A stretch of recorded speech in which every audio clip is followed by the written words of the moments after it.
What is going on, everyone? We are back. ABJ Podcast presents Not Cool in High School, episode 157. Carrie, we're going to be doing the original Carrie with the one and only Trixy Valentine. Before we get into it, please check the links below to support not only myself, but my co-host tonight on all of their platforms. Follow them on social medias, TikToks, the Twitters, the Instagrams, the websites, the whole nine. They have a lot of shows coming up, so please go do that. Also, if you want to support the podcast, if your first time here over on YouTube, hit subscribe, and that thumbs up button helps out more than you know.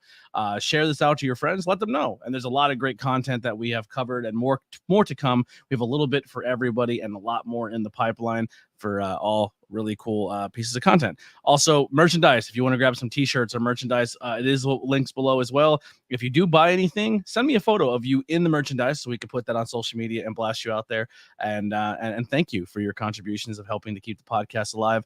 We have a Patreon as well as a membership tier that you can join on YouTube as well. We just unlocked that with hitting monetization. So thank you everyone for supporting that. The goal is 2K by the end of the summer. So if you share this out, let's get that goal.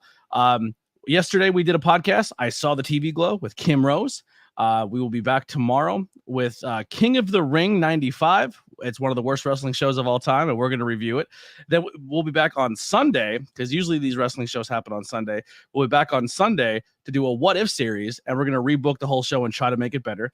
And then we end out the month with Sammy Chaos, a local independent wrestler. She's absolutely unbelievable. She's an ass kicker, and she will kill you. And then we'll be closing out the month on Tuesday with the former bass player and original founding member of Taking Back Sunday, Eddie Reyes. So if you are a huge Taking Back Sunday fan like myself, that's going to be a lot of fun. Met Eddie a while ago when I hosted a music festival.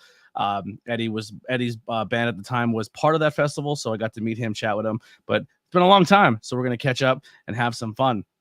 So we got pro wrestling, we got horror, we got drag queens, we got drag monsters, and then recently we have a little bit of everything on the podcast. I'm super appreciative, but the reason I'm even in this drag space of meeting these amazing performers and amazing people and being educated on all things LGBTQ and making me really proud to have my ally flag is 100% my co-host today. They are an educator. I let them go through their whole title because I will definitely botch it. But they also are killing it tonight with the look. Let's bring them in right away. Trixy Valentine. What's going on? Oh, easy. I'm sorry.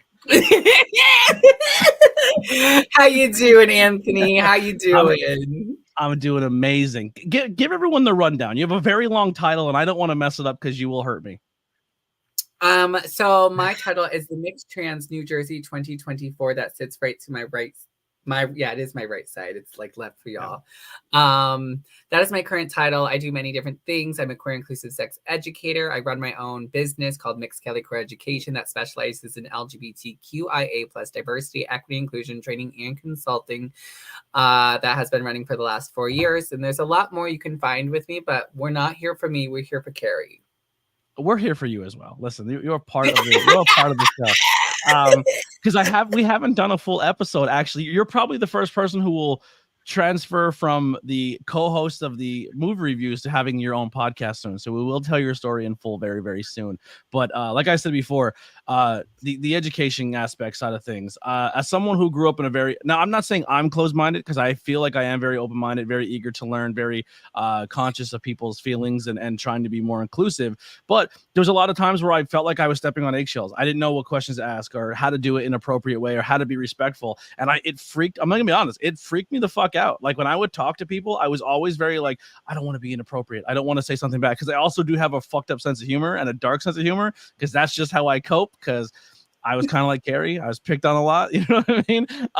But you have been absolutely amazing in accepting and helping, but also still keeping that humor. Like recently we've been hanging out a lot lately, and like the just busting each other and fucking with each other and joking with each other and like taking digs that like normally would tear someone's feelings apart, but that's the type of friend I need. And you have been absolutely amazing. I love you to death, and I'm super happy that we went from just supporting each other, like me supporting your drag shows, to becoming close friends, and that means a lot to me. Yeah, I honestly thank you for everything as well. I think my favorite thing about this friendship is that we are supporting each other. It is literally support to support. There's no animosity. There's no jealousy. It's literally just like, I got you. It's weird, right? Because like we both walked into each other's lives in different ways, and now it's just like, nope, that's just Tony. Yeah. Yeah, it's been amazing, and like the group that we've kind of made has been really, really fun with Dante and everybody. Like I think brunch is coming up. We have another brunch date coming up, which would be a lot of fun. And just, you know, we had to come back and whip some ass after you fucked us up in laser tag, so we destroyed you in that board game. Just saying, it was ugly. I mean, I didn't contribute at all, but it was dyslexic people on your team. What did you like? We're over here like I'm just pronouncing it the way I see it, hoping it is, and everyone's just like, nope, you're just pronouncing it, and I'm just like, yeah, my dyslexia would not allow me to be good at the game, and Lily's dyslexia made her a goddamn superhero. But all right, so let's start off right away. Carrie, the original Carrie. So the question is why did we pick this movie? And you would pick this movie. So why was this a movie that you picked?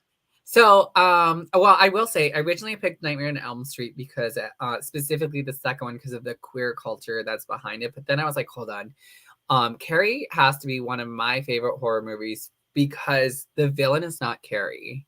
Like the villain is not Carrie. She is just glam. She is trying her best. She is doing everything she can. And she just had enough of it. And I think the other part to it is the movie itself. Like, I love the cinematography for it. I love the way the lighting goes, the organic culture of it. It's just a beautiful story and how it unfolds. And it's so basic, like in a good way. Like, I mean, like it is a basic plot, basic line, but the way it's executed is just like, you have to rewatch it again because these details start coming out. I'm like, oh, I forgot about that. Oh, yeah, no, that was a thing. And I would also say it's relatable, right? So like there's this poor innocent girl who doesn't know much, who's getting bullied. And no one, I shouldn't say no one, the teacher kind of helps a little bit. And the one student's, you know, flips a leaf or whatever. But basically it's like her against the world. And like, there's so many people that can relate to her story and wish that they can just have telekinesis power and just, you know, burn the school down. Well, in the book, it's not just the school. The entire town gets it. Like Carrie has, according to the book, I think Carrie has one of the highest kill counts. Like the whole town like nuked. You know what I mean? Like did not mess around. Is this a normal style of horror or movie that you consume? Are you more into the horror drama aspect? I would more probably put this in a horror drama, but we'll get to that in a moment. I do like a good horror drama. Like I would say if there's not a slasher to it, so slasher films are probably my absolute favorite. Yeah. Actually, we'll start with my first favorite are movies that have like kill plots, no kill plots to them. We're just more interested on how they die. So that's like Saw, Final Destination, things like that. Those are probably my favorite. But if there's not a slasher in it, that's a good slasher. It's been a while since we've had a good slasher. These horror dramas that have a deeper meaning behind it, but also they don't give you the jump scares. They give you that like what's happening. Like you start almost having a sympathetic feeling for this character who is just kind of crazy and psychotic, and like it makes you want to yell at your screen and just be like, she did nothing wrong. You know. And so I definitely, honestly, a movie that kind of reminds me of Carrie, that's not necessarily a horror movie but the same dramatic, is the movie that came out not that long ago, Promising Young Woman. And like the same energy, those, like if someone's like, what movies give the same energy? It's almost those two type of things, except in Young and Sprung Woman, the main character, she's actually iconic in her behavior. Carrie's not necessarily iconic, but you know, My mom in the chat throwing shade. Look at her. Crazy. Oh, hi, Nancy. Yeah, my mom learned how to use social media. That was a mistake. Yeah, so you did say this is your favorite genre as well. I grew up definitely liking slasher more. I always leaned into like the occult style horror. If there was a demon or a devil or evil entity, I was all about that. I love a good monster movie. Give me a monster. Sometimes even like a monster destroying the city. I'm all about that. But recently, as I've been growing up, and I think the thing that scares me the most in the world is humans and society, and how society could easily fall because people seem to be sheep, and they will just listen and blindly follow and hurt their fellow man because they're being told to by a higher power or an influencer, political, whatever it may be. These horror movies that are more tuned in with culture scare me more. Like these A24 films, like where you're like, oh, you know what I mean? Like where it kind of like, or Jordan Peele is doing these movies where it's just like, no, the scary part is non-accepting people. Like those movies fuck with me more than anything, and I think they're very well done. Agreed. I would say productions like A24 are not like top tier horror now these days. Like that's the top tier of like you. How can you not like them? You know what I mean? Probably because it's too realistic. Like I'll take the movie Thanksgiving Day or something like that. Thanksgiving. Yeah. The part of that Thanksgiving, I think, right? Thanksgiving. Oh yeah, Thanksgiving. First of all, applaud to them. We have to do this for November. It's coming up. I'm just letting you know. Yes. I won't talk about it too much, but applaud to them. I'm like, wow, officially like a horror movie around Thanksgiving. But like between Halloween and Christmas, now you're finally adding a third in there. I love it. But it was in that scene in the beginning that disturbed me out of the whole movie was the grocery store scene. Okay, I have yet to see that movie. I'm actually holding off for the review. I can't. I won't ruin it for you though. Yeah. I won't ruin it for you. So it's cheesy. It's campy. It's giving you that 80s vibe of slashers in it. But the one scene in it that like makes my gut turn has nothing to do with the slasher. Okay, I like that. I like that. So, Carrie is a 1976 American supernatural horror film directed by Brian De Palma, and it was written and screenplayed by Lauren D. Cohen, and it was adapted from Stephen King's 1974 novel of the same name. It has Sissy Spacek and as Carrie White, a teenage girl who's constantly mocked and bullied at her school. The film also features Piper Laurie, Amy Irving, Nancy Allen, William Catt, PJ Souls, Betty Buckley, and John Travolta in supporting roles. Yes, a lot of big actors all got their starts in horror movies, or very early on in their career did horror movies. John Travolta is one of those actors who did that. This is the first film in the Carrie franchise. There has been many more after. Not all of them are good. The film was based off Stephen King's first published novel, and it was an intriguing story that pushed both the studio's permission to direct, with why Spacek was encouraged by her husband to audition. The first of more than 100 film and television productions were adapted based on Stephen King's works. So yeah, this is a big deal. Obviously, every time Stephen King's books get turned into films, it was always a big deal. We'll kind of touch into that more a little later, but it was a commercial success. It grossed over $33.8 billion against its $1.8 million budget. So it made money. It was received 2 nominations for the 49th Academy Awards for Best Actress for Spacek and Best Supporting Actress for Laurie. So yeah, this did really well. Like this is one of the movies that definitely broke into getting horror movies awards and being put in that light. Its runtime is 98 minutes. Its release date was November 3rd, 1976. It was produced by Red Bank Films. Tons of movie. I'm not going to go through everything on there, but once again, yeah, box office $33.8 million after a $1.8 million budget. And who knows what it's made after? But the plot of this one is a 16-year-old Carrie White is a shy teenage girl who lives with her fanatically religious and unstable mother, Margaret, who is a loner. She's a loner and bullied by her peers. While Carrie is experiencing her first period, while in school, she panics, having never been told about menstruation. Her class laughs at her, throwing tampons and sanitary pads at her, while the gym teacher, Miss Collins, interferes. Margaret tells Carrie that her period was caused by sin, then locks Carrie in a prayer closet to pray to God for forgiveness. So yeah, and it just gets crazier from there. So, you know, Carrie is someone who has her body is changing. She's having these psychic abilities that she doesn't know, she doesn't understand, and the entire time she's going through a physical change in her body, she's having these supernatural powers, and she's pretty much being told by her mother that everything that's going wrong in her life is her fault and it's sin, and she needs to pray it away. The girl has no place of peace. She's just completely mentally broken. Actually, probably more stable than I would probably give her credit for. I think she's holding it together pretty well for the most part. Like, school can be very, very bad for people. People have a lot of rough times in school. And the first question I want to ask, and if you don't want to share, that's understandable. But the first question I ask, do you have a really bad bully story? Have you ever had a situation where you were really picked on, or that, like, I'm not saying it, you know, a tampon in a shower scene, but like, what was your one that sticks with you from school? The one where I got death threats. Okay. So I know I'll do that. Is that all I'm giving? My school didn't threaten. They just jumped you after school. Yeah. So the good news is, for me, my older brother was the captain of the football team. So no one physically wanted to come at me. I shouldn't say they didn't. I've actually had people shove me. People have tried putting their hands on me. I'm not afraid to stand on my own. So, like, if it happened, it happened. But thankfully I've never had to get into too many physical fights. I've just shoved people back, and I'm like, if we're gonna go, we're gonna go. But I would say the biggest thing that happened to me was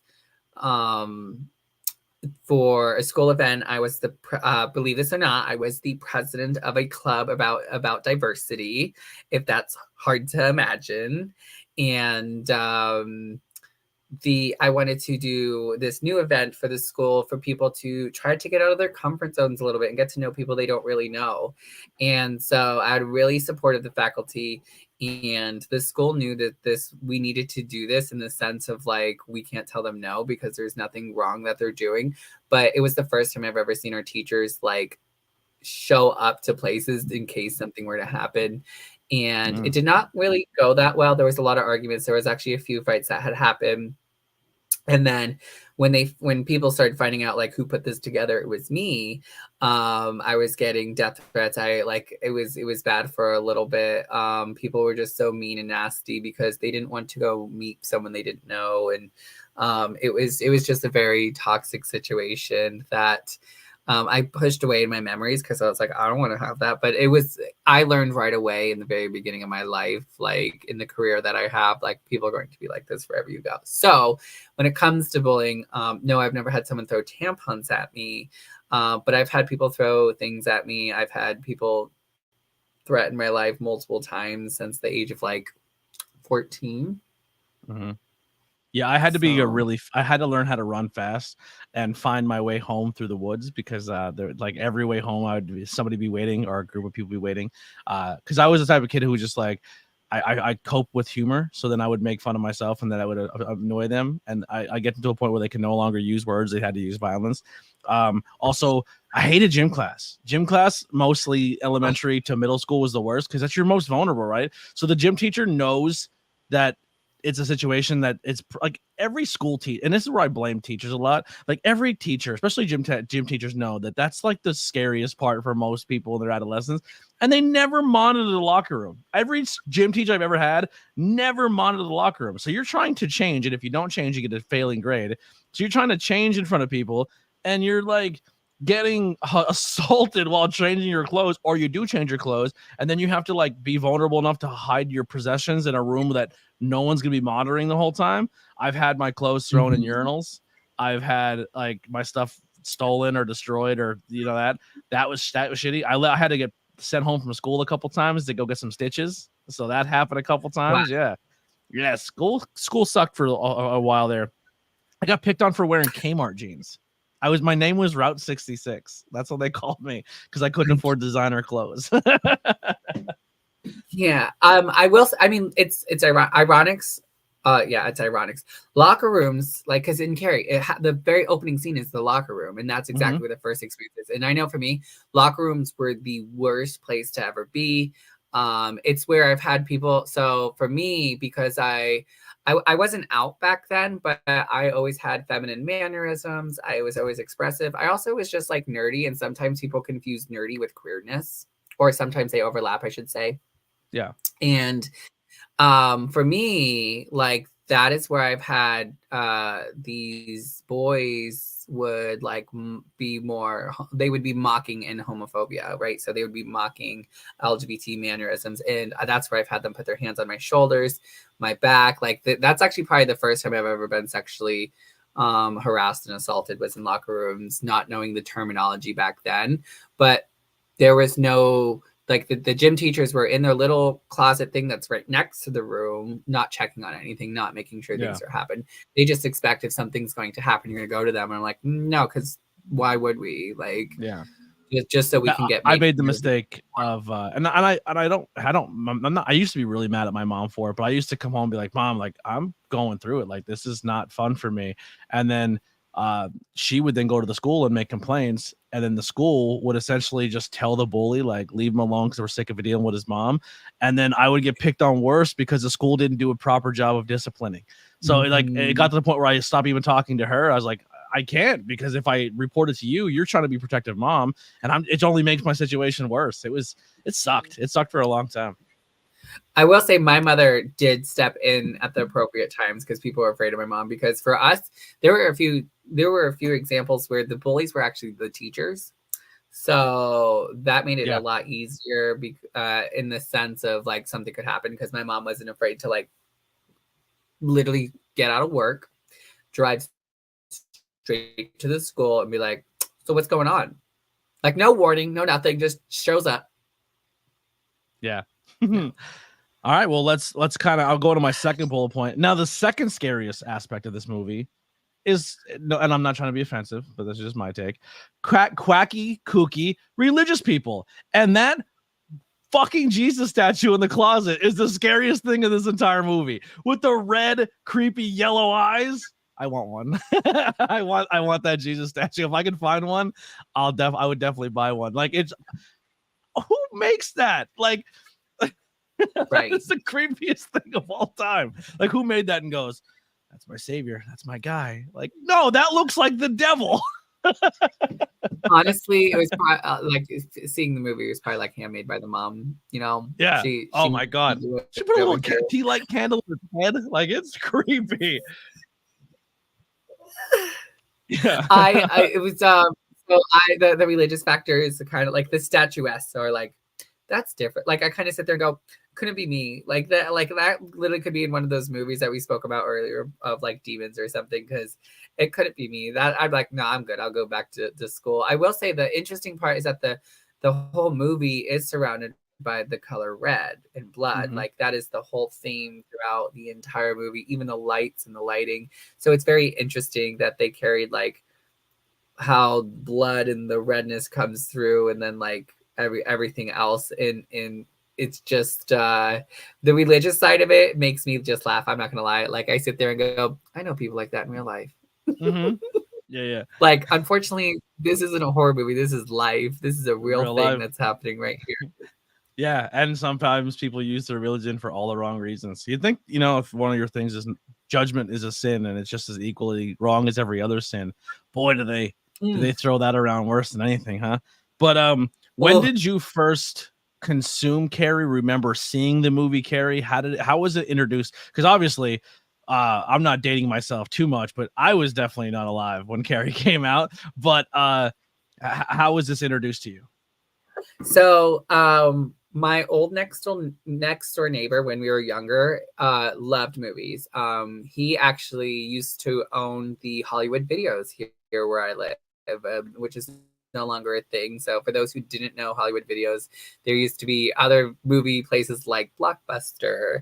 Hollywood Videos was them, and he went on to be the owner of one. But before then, like before he was our babysitter, and my dad was very open to the movies that we had. And my dad's like, yeah, sure, that's fine, whatever. And so we ended up watching it. And I didn't find it scary, but I find it very entertaining. Like it was just like so my problem is when I first saw it is I'm into superheroes. So when you see a girl with telekinesis power, you're like, I'm into this. She's an X-Men. So good. Yeah, she's an X-Men. This is what happens when you piss off a mutant who doesn't know that they're a mutant. This is Carrie is the definition of not making it to. Yeah.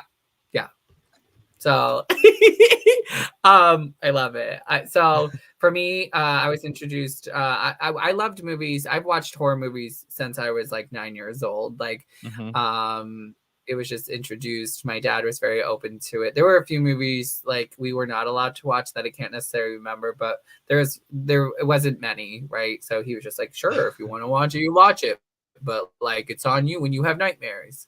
So. I grew up in a family that was very into horror. They loved horror. My friends growing up were into horror. So like sleepovers growing up was like, oh, it's a sleepover.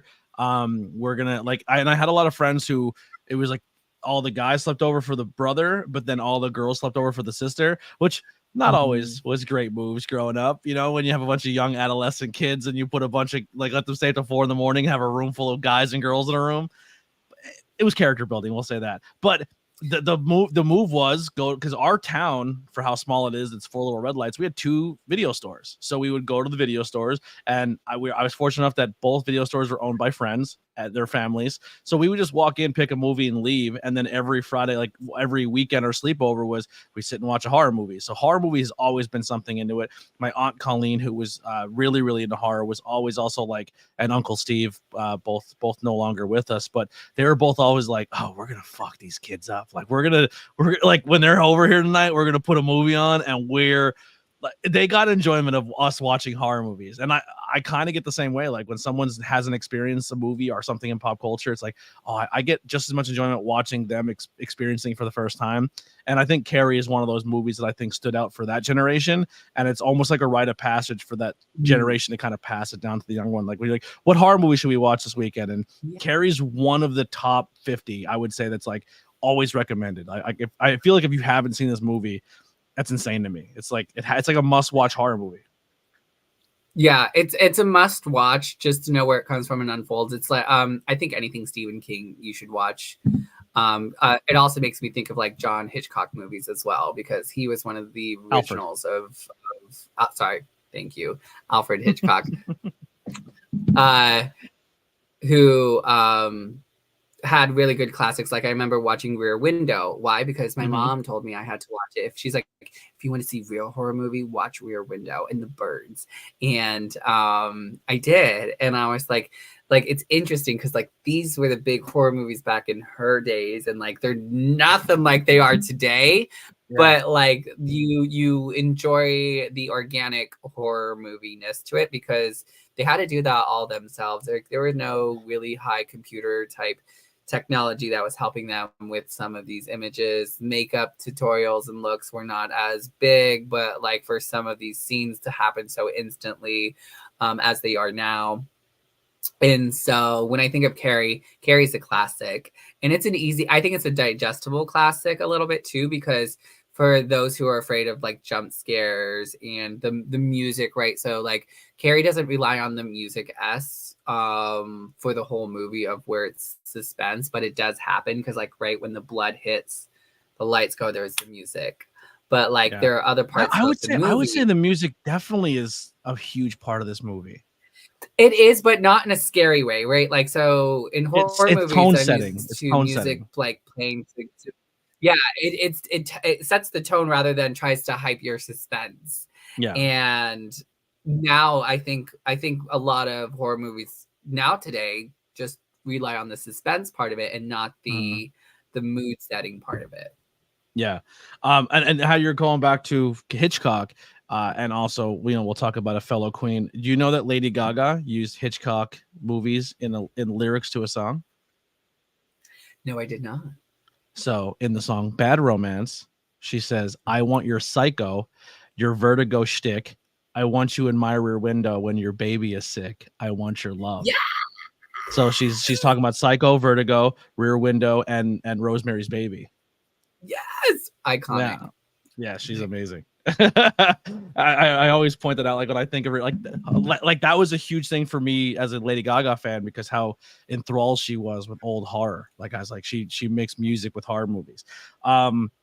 All right, so let's get into. We'll kind of mix it up a little bit. I always say the favorite things first, and then your not favorite. But there's no order. Now this is where spoilers are going to come in. If you haven't seen Carrie, it's your fault at this point. Yeah. But we'll kind of go through, and if we can mix and match any part of the movie. You don't have to stay in chronological order, and it could be good or bad. And I'll defer to you. Give us one of your favorite or least favorite things about the movie. Oh, I'll give you my favorite, because it's my favorite line of the whole movie. They're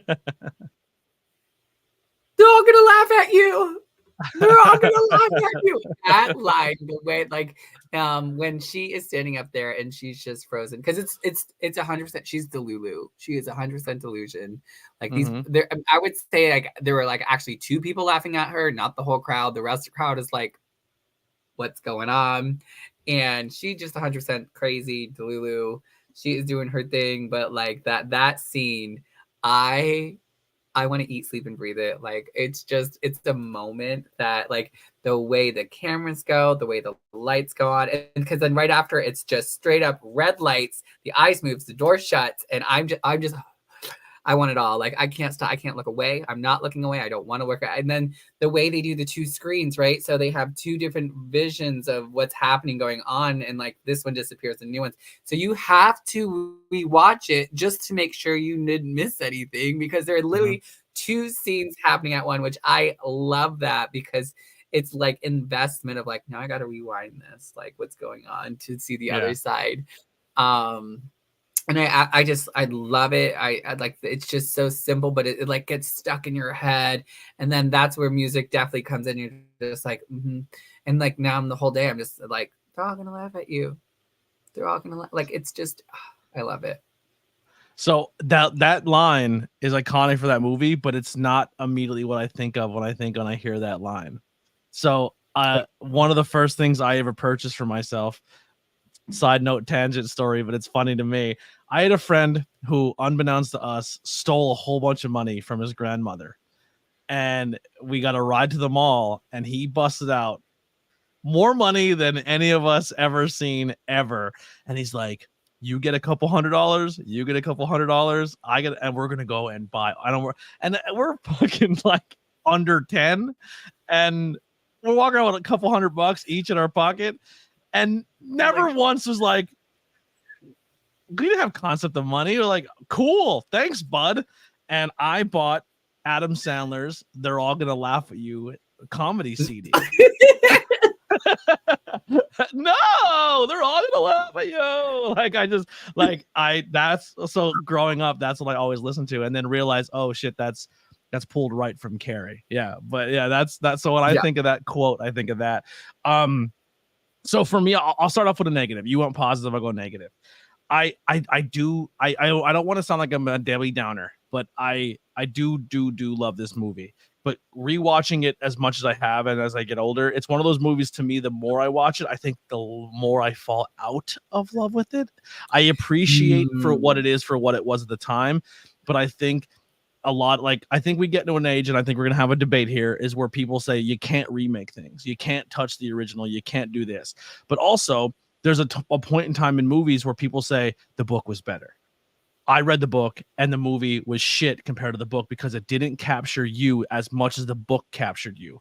And I've never read the Carrie book. It's in my collection. It's right. I'm staring right at it right now.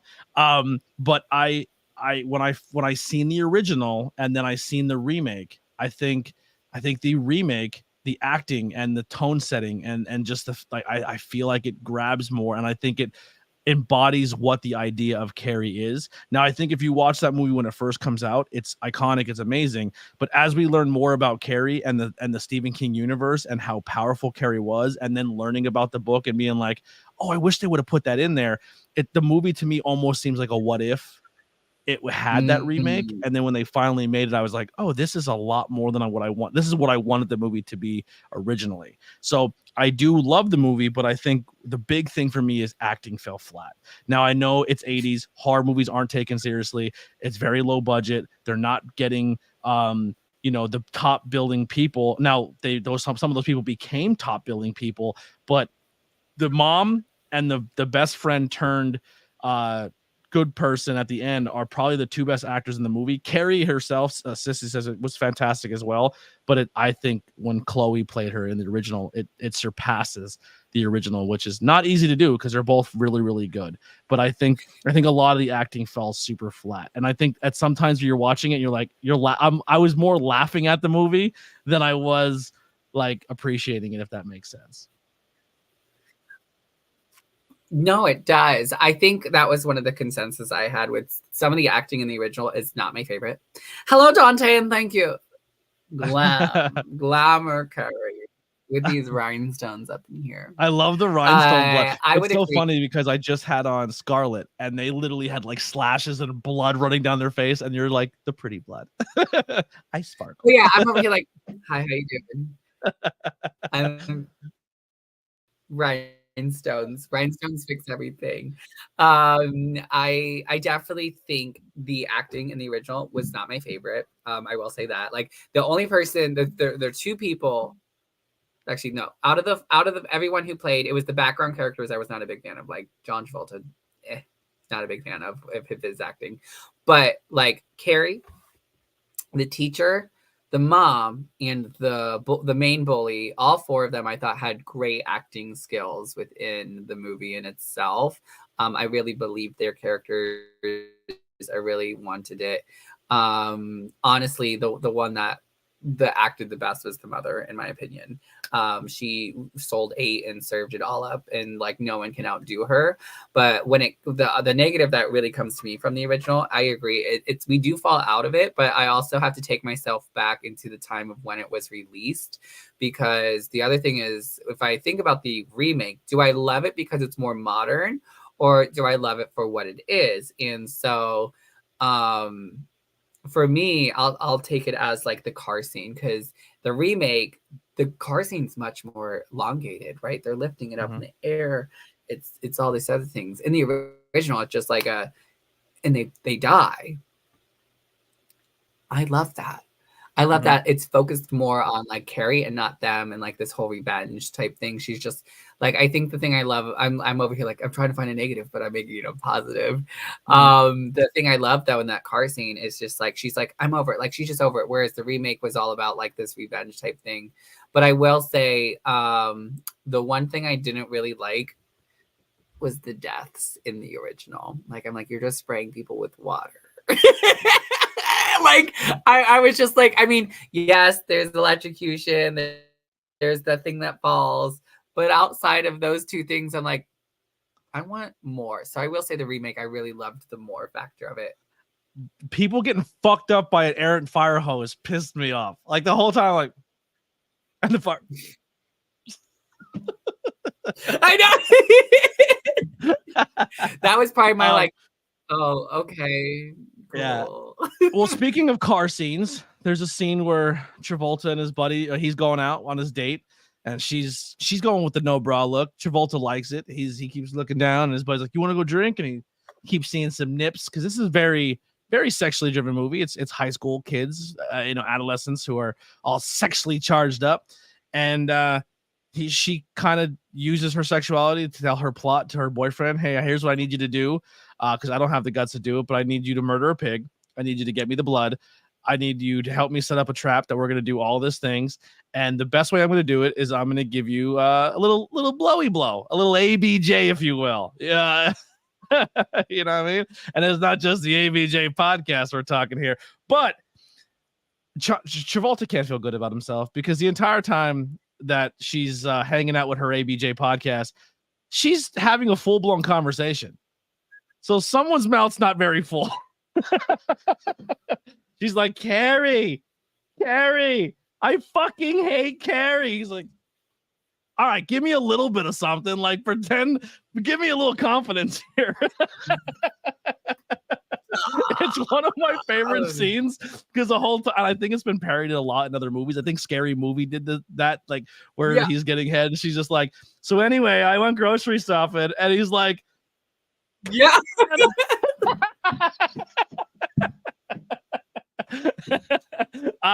That's one of my favorite but funniest scenes of the whole thing. Like, just talking through an ABJ podcast. I'm just like, the only thing I have to say is it's just not mouth filling. Yeah, definitely wasn't a Saturday Night Fever. You know what I mean? Right. It's definitely what it's giving. Right. Desperate. Yeah. She was willing to go that far. She was rounding second base just so she can get some blood on Carrie. It was, she went above and beyond. You know. That's probably, I don't know why. I mean, I think that's like go ahead. Oh no, I was just gonna say, like, she's open about jealousy, but then like Carrie gets revenge, and I'm like, but who's the real winner? Because it's also not him. Yeah. Yep. No, I think Travolta gets it the worst the whole movie in that scene to me. Yeah, listen, he was really like, there's like, not only the fact that, you know, someone can have a full conversation while they're performing oral on him, but the fact that like he had a lot of built up rage. He quickly killed that pig. He had no problem smacking his girl around every time she called him a dumb shit. Like he had some issues. Like dumb shit was a trigger for him. But yeah. The teacher. Actually, I'll serve it back to you. Give us the scene or a thing about the movie. No, we could definitely talk about the teacher because I loved the teacher's caringness towards Carrie, and like I hated that she died. I hated that she died in the original. I hated that she died in the original because she was there for her. She was the only one, and I was like, back then, school must have been some kind of thing because she over here hitting students and beat the shit out of these girls. True.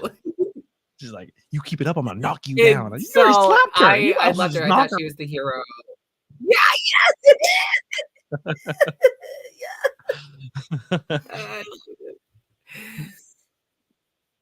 yeah. So yeah, so there's a scene for her I didn't like. Oh, sorry, there's a delay. We have a little delay. I apologize. So the teacher, I'm glad you brought her up. I don't like the scene where she kind of gaslights Carrie, right? So she sees Carrie and Carrie's like, he just asked me to the prom.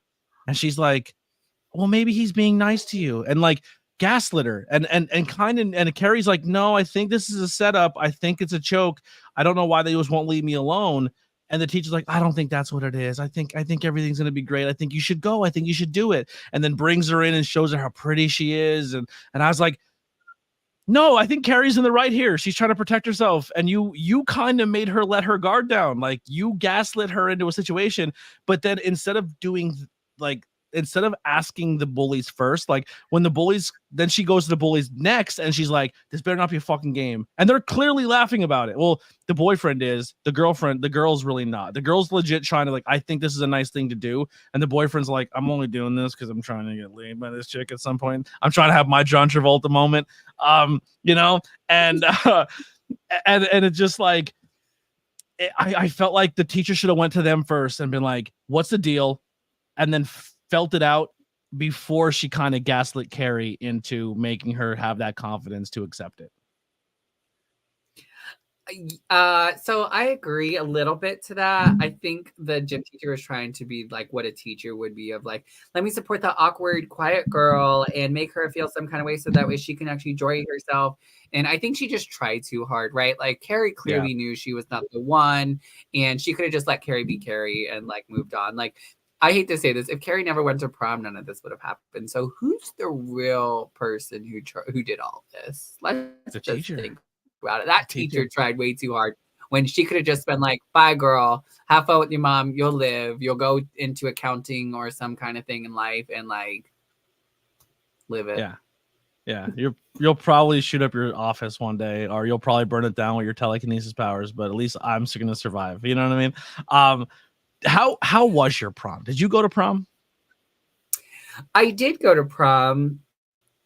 It was okay. It wasn't too bad. The only thing I regret of my prom was I wish I took my best friend at the time to prom, who's my best friend now in real life. Like, yeah, in real life, the whole time it's real life. But like my current best friend, we've been best friends since the 12th grade, senior year.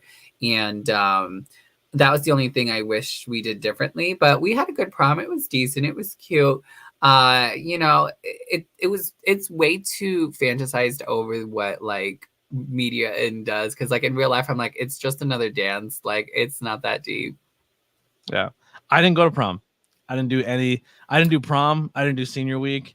I did almost the very little that you would normally do in your senior year. I just was over it at that point in school. I was ready to go figure things out and get out of school and call it a day. I was done. I've had my fill.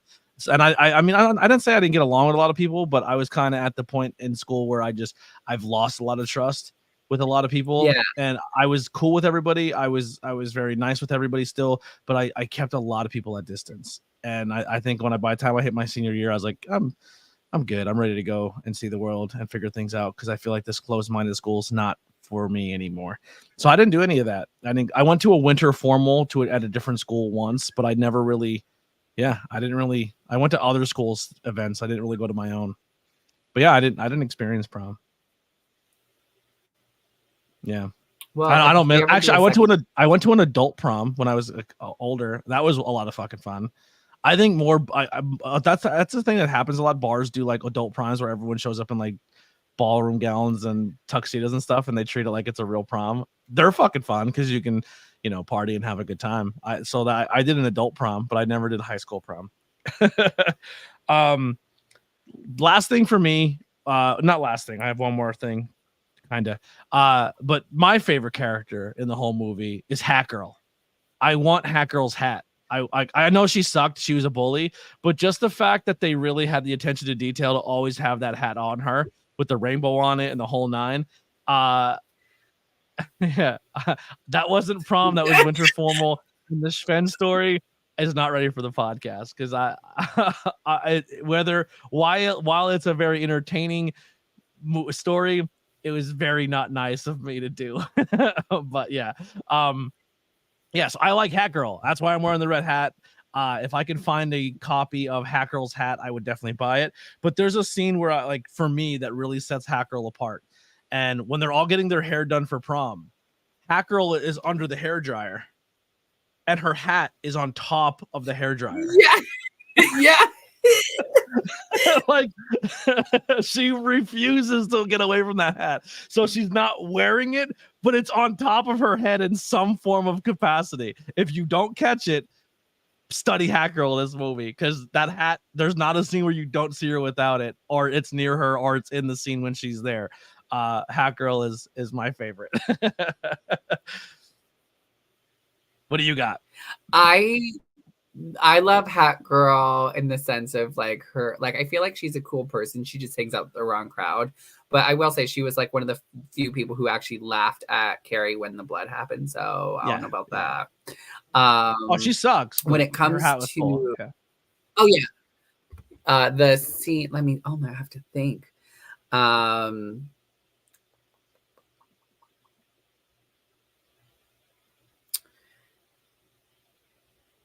If you need more time to think, I have another thing I could bring up. So yeah, sure. I'm trying to think. Oh, one of the things that I didn't see happen in the movie, which was when right before the gym teacher like kicks them all out and makes them all go to detention. Because if you see on the doors, like it shows like Carrie eat shit, right? And so it has all that on the door. So it like peaks at the level of bullying that happened beyond just that like locker room scene, because they really don't hear too much. I also think the only other scene I think about that's kind of weird a little bit is when the English teacher is reading that poem and he's just like beautiful. Like it was kind of one of those scenes I rewatched. I was like, I don't fully get this, and this is like that creepy teacher that, but at the same time is like not. Mm-hmm. So, like for me, example, growing up, getting picked on and bullied, I was bullied within my class, and even though I went to a really small school and everybody knew everybody, you still had those moments of like, oh, you have a study hall, or hey, you have a class, and you have at least one friend or one thing in those class. So, like, so even though I had it. Like I was picked on by certain people for a long time. Like I didn't really have it too much in high school. At the time of high school, once puberty hit and I grew up a little bit, and I was more willing to defend myself. A lot of it stopped.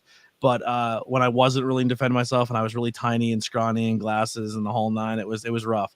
But the Carrie, like when something like that happens, where it's not just getting picked on in a class, where it's kind of still private and it's amongst that class. Like if someone's writing your name on a public form, it now your bullying goes from just your small class and your peers to the entire school's in on it. You know what I mean? And then the teachers are in on it. And if you think back, like that, there was people in your school that probably had it worse than anybody. Like I had it bad, but I can name 3 people who I was like, they had it way worse than me. Like I'm thankful I didn't have it the way they had it. You know what I mean? And like, and that's when that's when you know, like, it could be someone in an underclass or a older class or a completely different class, but you know they're the ones everyone fucks with, and you're like, whew. Like, and it sucks because now growing up, I'm like, I wish I would have done more for those people. But at the same time, when you're trying to survive, it's like, better you than me, kid. Like, hey, Travis is an idiot, and you're just like, fuck with him, beat his ass today. I need a break. But yeah, so her getting her name written on the wall, and the teachers, and like. It was a larger spectrum that they didn't really showcase, but they did subtly through stuff like that. Definitely. So my last thing is going to be on the lines of John Travolta again. It's going to be kind of on the sexual level, and it cracks me up and it humors me. Mama Carrie's got I think she's got a stab fetish. I think she's got a knife fetish because she was stabbed through the hands, through the body, through everywhere. And she treated being stabbed like it was a Pantene Pro V commercial. She enjoyed that shit way too much. Yeah. To the point where Carrie had to cover her ears because she's like, I think I murdered my mom into an orgasm. Because wowzer, Carrie's mom got a little weird kink going on. I don't know what it is, but that stab scene, every time I see it, I'm like, okay. Do you, boo boo? You know, everyone has their thing, but I think that's Carrie's mom's thing. I want to ruin this movie for someone. I mean, it was the moment of like she's like crucifying her mom, but her mom, I think it had to do with both the stab part of it, but also like the religious factor of it, because now she's equating herself to the higher power at that point. So I didn't get that at all. You know, maybe she's like, groans and groans. I'm officially she's like, and Carrie's like, la, la, la.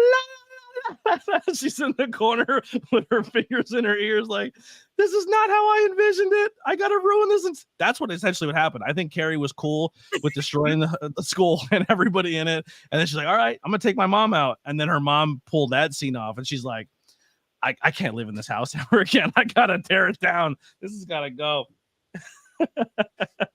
So if people just screamed the right way at school, it would have just ended. Like everyone would have just have to been like, yeah, I'm into being electrified and squirted with a hose, you know? Yeah. One person.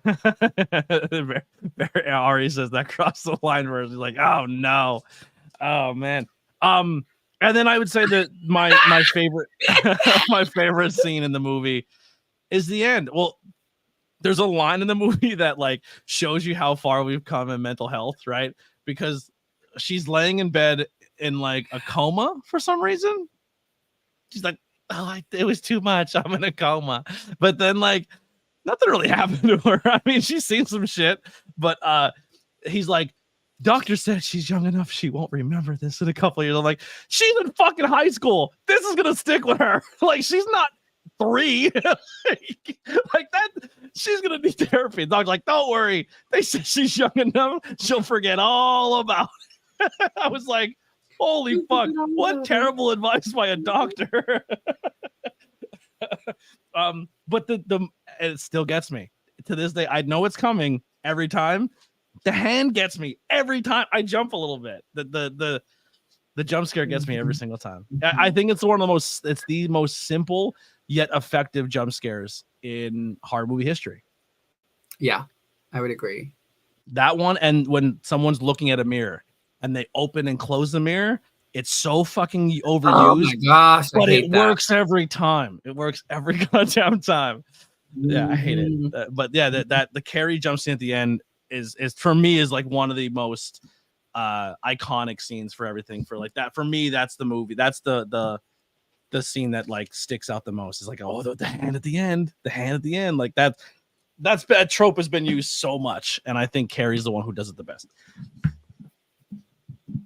Anything else positive or negative before we move on to the last little section here? I don't think. I think we hit most of them because we're very similar in some of them. Mm-hmm. I would like just the. I don't know. I think I'm good. I mean, I will say I'm more positive about the whole experience than I love the movie. I think it's one of those movies where I think I knew coming into it everyone was going to be like, oh, these are like everything I like about it, and it's everything everybody else likes, and I wanted to find the few things like the funny things to me that I don't hate them, but it makes the movie stand out more. Like for another example of a movie, I never knew this existed in the movie until I watched it in a movie theater, because I would have never seen this movie in theaters, but I loved Night of the Living Dead, the original Night of the Living Dead, black and white. There's a scene where they're in the house and there's a cricket in the scene. No one else pays attention to it, but when you hear it, you can never not hear it the entire movie. There's a fucking cricket. It sounds like it's on the goddamn microphone that they're plugging the room into. And when you hear it in a movie theater with a big amplified sound system, the entire movie, all I hear is, I was like, fucking kill that cricket. Like it almost ruins the movie, but it's one of those things to me that like I think of the goddamn cricket in Night of the Living Dead. And everyone who ever watched, like, what are you talking about? Go back and watch and look for it. But these are the dumb things that stick in my brain, like orgasm stab scenes and talking with your mouth not full. But overall, what after your first impressions of seeing it, maybe watching it back later, has your impressions of the movie changed? Has it aged well for you? Did it age not well for you? Where do you stand with Carrie overall? Overall, I stand still as an iconic movie, probably one of my top favorite horror movies. I will say the more I watch it, I get that psychological understanding behind it, especially like I always go, is this what schools were like 1976? You know, I think of the time, the decade, all of those things. And I also then like start thinking about like, well, how we are today, or is this still go on? What is this thing? And I will also say the sex education behind it, right? So right. Right. The sex education behind it too is mind-blowing, because I was like, people still don't teach about menstrual cycle or like how that happens, or you know, like the hookup culture of like those are all still real things that happen that we don't talk about. That when I watch the movie now, because of my field and all I do, I'm just like, well, okay then, like we still have a lot to work to do, because I feel like that's still where it's at today. Things that I will say when they did the remake that made me feel better about it was some of the scenes they elongated or they diversified, or I like the better dialogue in the remake as well. I think the dialogue as well. We should review the remake. I will say we should do the back to back eventually. Not like next episode, but like we should definitely do the remake as well. You mean I'm gonna have to get into this space all over again? Thanks a lot. Thank you. I agree. I still think the movie's very, very iconic. I definitely think it's a movie where if someone is young and new, if I had like a little cousin, like my little cousin's into horror, like she loves horror. She's been every time she comes over, she's always has horror movies on. She's just like me growing up. She's very driven by horror movies, which is super cool. I don't know if she's ever seen Carrie, but it would be a movie I would say, hey, I would definitely seek this movie out and watch it. This is definitely one I think you should add to your list. Even if you hate it, I think I think it's important for you as a person to say you've seen some older movies. Like every generation has those movies that you have to see, and I definitely think it is definitely still holds up to that standard and should be considered as one of the greatest movies of all time for what it is. I think, like I said, I prefer the remake, but I prefer the remake because the original was so good, and they literally kept everything about the original that was good and just enhanced it. And they did it justice, if that makes sense. And they added more to the character of Carrie with a really, really, really good actor or actress. I don't know the rules of how they do that. I think they call everyone just actors now. But yeah, I'm a huge fan of her. I kind of bummed that she kind of fell off and she's not booked as much anymore. I think she's one of those people I was like, she's gonna take over the fucking world. She's so goddamn good. The movie she did where she plays the vampire in Let Me In is one of my favorite, and that was a remake too, but she was so fucking good in that. Hit Girl in Kick-Ass, she's awesome. But scale of 1 to 5, and you can use point systems. You can do 0.7, 5, whatever you want to do. There's no, but it's up to a 5. Now, for me, a 2 is still a good movie. A 3 is above, 2.5, 3 is average. 4s are really, really hard to get for me. 5s are unachievable. Like, you have to blow me away to get a 5. So I try to protect that 4 and 5. So I want to say that when I give my score. So I don't want people to think I'm giving, if something's low, it's bad. If I say like 1 or 0.5, then the movie's dog shit. Like, but 2s and 3s are still like average movies. So I guess I'll give you a John Travolta. No, I'm gonna give it a 4. I'm gonna give it a 4, just because the cinematography, I think of the skills that it took to make this movie was absolutely stunning. It was brilliant the way because there's not too many movies who have done the same type of filming successfully. And also the iconic scenes, like they're giving us iconic moments that we get to reference for the rest of our lives. And so altogether, I have to give it a 4. I wouldn't give it a 5 because there are some things I'd like them to work on or change if they had to do the same movie all over again, because they tried the remake. The remake to me is a 3, but we can get to that scale later. But I do think it's a solid 4 for all the right reasons, for all the skills, the acting, the character development. They picked the right actors for it. They did a lot of good with this.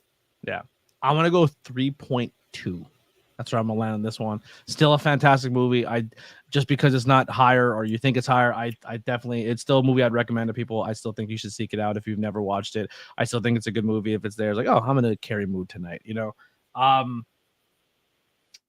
takeaways? Did this movie leave an impression on you to maybe conduct yourself differently or look at society differently? Or did you get anything from Carrie, or is Carrie even just as a culture thing? I know we talked about a little bit or touched on some of them, but what's the biggest thing or the biggest takeaway for you is for Carrie?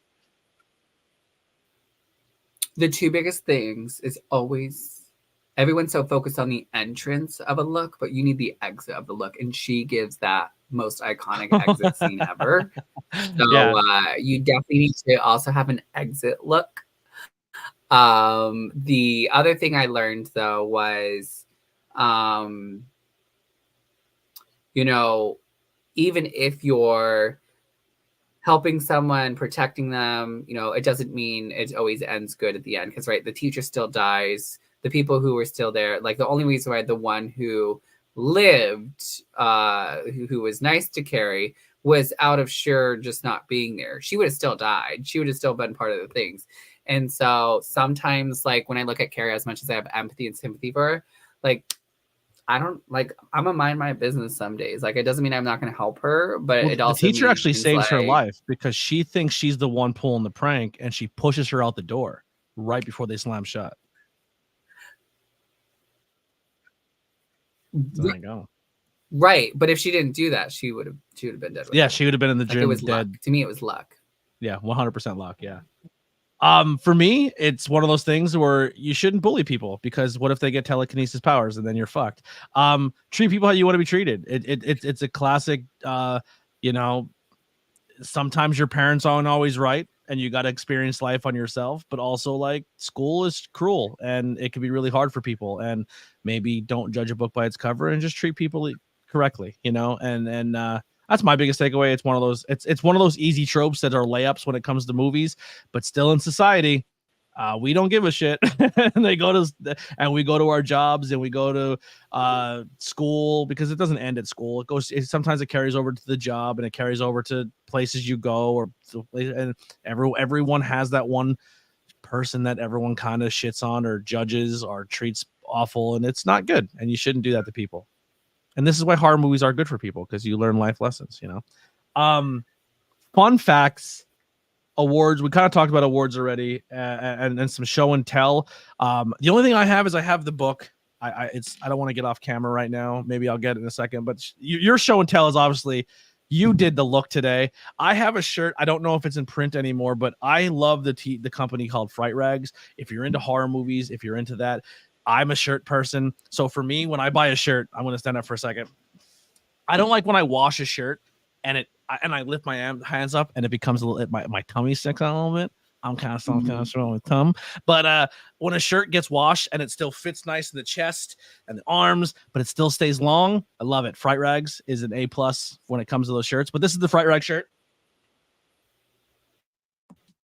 Love it. So they can't use all the time. Like sometimes they get the ability to put licensed imagery on t-shirts, but sometimes they can't. Like the actors or actresses do not give their permission. So they have to get creative with other artists, and they commission different artists to do really cool designs. I really like this one because it still showed Carrie, but it also it was an artist rendition of it. They usually have the cool lines on it. But Fright Rags, great company. I've interviewed the owner of Fright Rags tons of times on my old content. But yeah, that's my little show and tell. I did have a Funko Pop of Carrie, but I think I sold it, so I don't have that anymore, but I used to. But I think it was the remake of Carrie. They don't think they made original merchandise.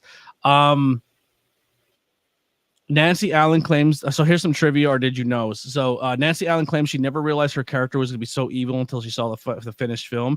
She thought John Travolta and her were playing such self-centered, bickering morons that they were more of comic relief. So when they went back and watched the movie, they were like, "Oh shit, I thought we were more funny than anything," which makes sense because they were actually kind of like the acting was kind of cheesy. When Sissy Spacek was preparing for the character, she isolated herself from the rest of the ensemble, decorated her dressing room with heavy religious iconography, and studied Gustav's Delors illustrated Bible. She studied the body language of people being stoned for their sins and starting and ending every scene in one of those positions. Interesting. I did not know that. The last scene of the film, A.B. Irving's outburst is so terrified in her real life mother. She screamed out Amy instead of Sue, and she had never seen her daughter that hysterical and cried out her real name in concern. However, the loud ending music covered the mistake.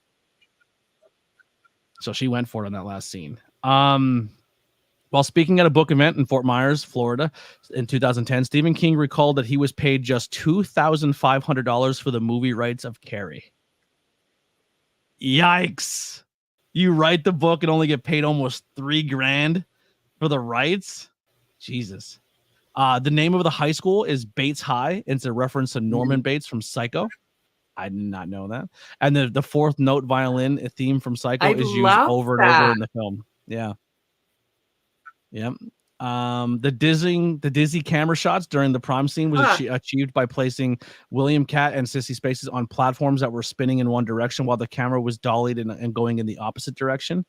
That's pretty dope.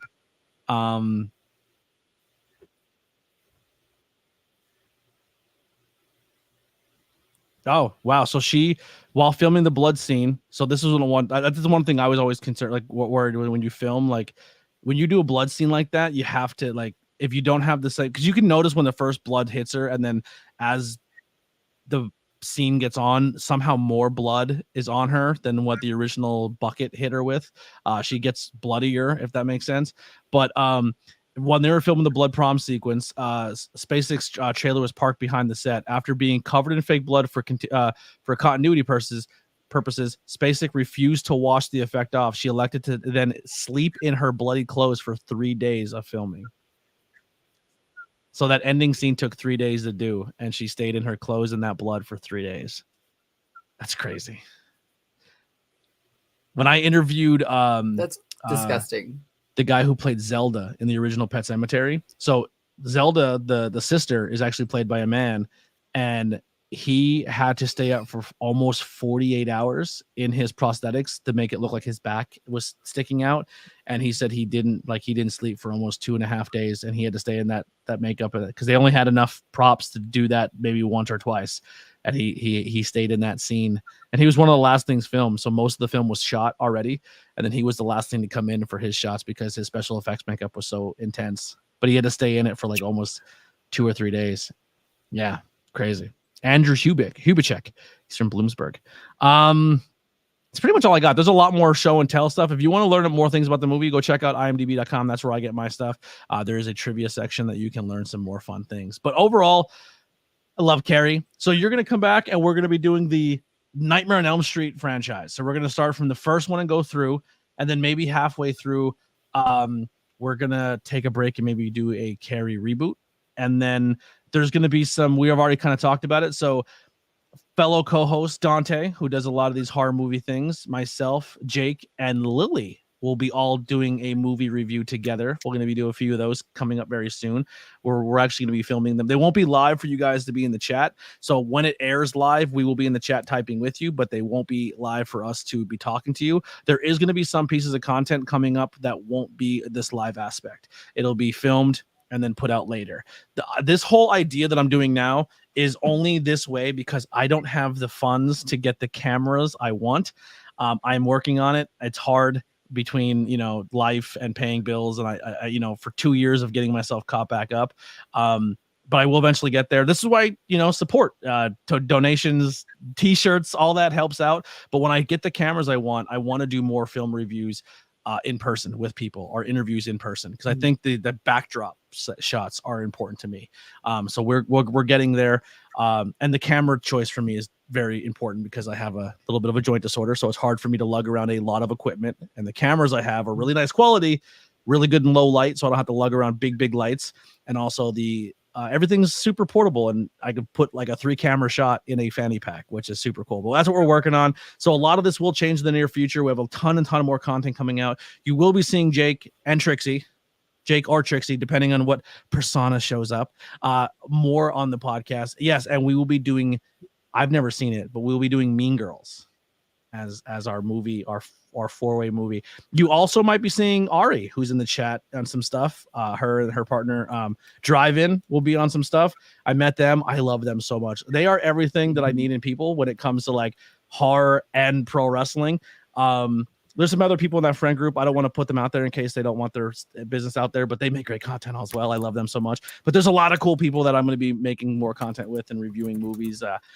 So be on the lookout for more. Please follow Trixy Valentine on social media, as well as Juicy with Jake on all social media. They do great. They'll be doing more TikTok lives, so you can go over and support them all so much. They have a YouTube channel. They do their own podcast. So plug your podcast. Let's talk about that real quick.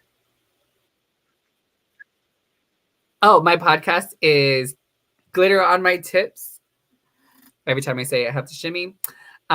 Which is about the professional leadership and business side of drag, and how I continue to have the conversation from my book that I wrote called Tipping is a Must. You can find on Amazon. And the podcast in itself is just supposed to be entertaining. I do bring a lot of drag entertainment on it, but I also bring people who are audience members and have other professions that work with drag entertainment. And I really try to hype in the level of drag is more than just an art form. We can learn valuable skills. We learn reasoning with connecting with people. And we really get into the understanding of like what the art forms and where drag can honestly shake that glitter off from my tip, Tip. I love it. I'm falling in love with drag as much. And this is a tough thing to say. I love professional wrestling. I love professional wrestling so much. I think it's an art form that should be studied. I think it's an art form that gets ripped off and pulled from so much, and so much of other media and art come from pro wrestling. And drag is slowly filling a void of that as much as pro wrestling does. Like, I think it's a really beautiful art form, and I think it's more than just, I think when people boil it down that are bigoted or don't understand it or think it's so much of other things. It's really not. And until you really dive into the scene and go to shows and talk to the performers and talk to them as people and understand what drag is essentially at its core, it's beautiful. I love it so much, and I'm so happy that you brought me into it and have been educating me and introducing me to more amazing people in this scene. And I can't wait to talk to more. And we have more. Listen, talking about drag and queer culture and LGBTQ rights and all of that isn't just 1 month for me on this podcast. We will be showcasing people, the community, all year round, and that's something I'm going to take a lot of pride into, and giving a voice for people in different art forms. And that's all because of your amazing education and acceptance. And I love you so much. I love you, Anthony. Thank you. Yes. Anything else you want to plug before we get out of here, or talk about? Anything you got coming up? I mean, I have a show tomorrow in New Jersey, but other than that, I think I'm okay. Keep following, keep seeing. There's a lot of stuff coming up in the works, so I can't talk about it just yet because I would like to have my details before I say anything. But you're going to want to be there.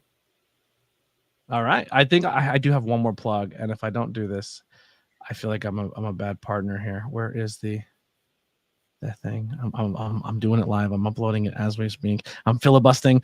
By the way, we both have our championships here. So you have your Miss Trans New Jersey 2000, and I have my brand new TWF Intercontinental YouTube champion. But also, if you can't get enough of Trixy Valentine, there's another platform you can see them on, and that's Witchcraft by Lily Fighting with Fashion with Jacob Kelly. So make sure you head over to Witchcraft by Lily on YouTube and support that channel, where Jake and Lily break down all of the looks of Trixy Valentine, who Trixy Valentine is, and it's also, once again, a very educational podcast, and you guys should go listen and support it and show it love. So that's all I got. So here's some music by the Converse Kid.